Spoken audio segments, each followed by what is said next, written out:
In the name of Allah, the most beneficent and the most merciful, and with the 99 names of Allah Almighty, who is all-knowing and omnipresent. Dear students, Assalamu alaikum and welcome to Alham's Dynamic World.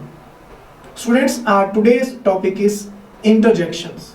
First of all, what is the definition of interjections? Interjection is a word that expresses strong feeling or emotion of the speaker or the writer. Dear students, interjections have no relationship with any part of sentence. I mean to say that we can omit interjection from the sentence and the sense of sentence will not be affected. They just reflect the feelings of the speaker or the writer. As you can see on the slide, examples. Alas, this is the end.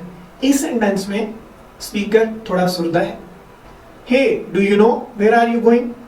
Dear students, इस sentence में speaker उसको आवाज दे रहा है किसी emotion के साथ. Interjections को हम सेंटेंस के लास्ट में भी यूज कर सकते हैं और स्टार्ट में भी यूज कर सकते हैं. If interjection is used at the beginning of sentence, it may be followed by an exclamation mark or comma. तो स्टूडेंट्स, इंटरजेक्शन के बाद हम एक्सक्लेमेशन मार्क भी लगा सकते हैं और हम कॉमा भी यूज कर सकते हैं. For example, wow, that was the best goal of the tournament. Interjection wow के बाद एक्सक्लेमेशन मार्क है. Great, we can leave now. Great interjection है, उसके बाद एक्सक्लेमेशन मार्क है. Oh, I forgot to bring my book. Oh interjection है और उसके बाद अब कोमा यूज किया गया है. इसी तरह नेक्स्ट एग्जांपल में भी है. तो मेरा कहने का मतलब ये है कि इंटरजेक्शंस के बाद हम एक्सक्लेमेशन मार्क भी यूज कर सकते हैं और कोमा भी यूज कर सकते हैं. तो डियर स्टूडेंट्स, जो क्वेश्चन पूछा जा सकता है पेपर में वो इसी सूरत में होगा कि हम इंटरजेक्शंस के बाद कब कोमा लगाएंगे और कब एक्सक्लेमेशन मार्क लगाएंगे. इसी क्वेश्चन का आंसर इंशाल्लाह you will get at the end of the lecture. Types of interjections. Interjections are of many kinds. For example, interjection for greeting. Number 2, interjection for joy. Number 3, interjection for surprise. And number 4, interjection for grief, sorrow or pain. Let's study them one by one.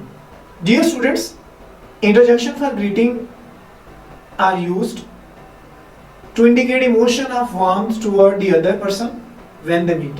यानी कि interjection for greeting तभी use होंगे जब दो लोग आपस में मिलेंगे और जो मिलते हुए वो एक्सप्रेशंस को शेयर करते हैं उनको हम इंटरजेक्शन फॉर ग्रीटिंग बोलते हैं. फॉर एग्जांपल, इसमें कौन कौन सी एक्सप्रेशन शामिल हो सकते हैं? Hello, hey, look at the examples. Hey, good to see you today. Hello, I am Jian. Students, interjection for joy are used to indicate immediate emotion of happiness or sudden happy event that occurred. Interjection for joy include hurrah, wow, hooray. आइए इसको example से समझते हैं. hurrah, we won the match. wow, I passed the exam. तो इन सारी examples के अंदर dear students speaker की खुशी, हैप्पीनेस जाहिर हो रही है. तो इंटरजेक्शन फॉर जॉय हमेशा खुशी के मौके पे बोले जाते हैं और स्पीकर की और राइटर की इंटरनल फीलिंग यानी खुशी की फीलिंग्स को जाहिर करते हैं. स्टूडेंट्स, थर्ड टाइप है interjection for surprise. These interjection are used by the speaker when he expresses a strong sense of surprise on something that happened. इनमें कौन कौन से एक्सप्रेशन शामिल हैं? हाँ, व्हाट, ओह, आ, वगैरह वगैरह. For example, what? His mother died. Ah, I got promoted. तो इन एग्जाम्पल के अंदर हैरानी, सरप्राइज को जाहिर किया जा रहा है. स्टूडेंट्स, नेक्स्ट टाइप है इंटरजेक्शन फॉर ग्रीफ और pen. These expressions are used by speaker when he expresses strong emotion of grief and something unfortunate that happened. These include alas, oh, ah, ouch. For example, alas, he is dead. Ouch, I hurt my foot. तो dear students, interjection for grief अफसुर्दगी को गम को, परेशानी को जाहिर करने के लिए बोले जाते हैं। स्टूडेंट्स, इंटरजेक्शन को पंक्चुएट कैसे करते हैं? अगर इंटरजेक्शन बड़े कामली, बड़े सुकून से बोला जाता है, we simply put a comma after it and continue the sentence. For example, shh, the baby is sleeping. इसमें माइल्ड एक्सप्रेशन है, माइल्ड फीलिंग है, तो हम क्या करते हैं, इंटरजेक्शंस के बाद हम कॉमा यूज करते हैं और बाकी का सेंटेंस उसी तरह कंटिन्यू करते हैं, और हम कोई कैपिटल लेटर यूज नहीं करते इंटरजेक्शन के बाद। जब कॉमा यूज किया जाता है तो फिर कोई कैपिटल लेटर से सेंटेंस को, बाकी के सेंटेंस को स्टार्ट नहीं किया जाता। अगर फीलिंग स्ट्रॉन्ग है, इमोशन स्ट्रॉन्ग है, तो हम इंटरजेक्शन के बाद एक्सक्लेमेशन मार्क यूज करते हैं।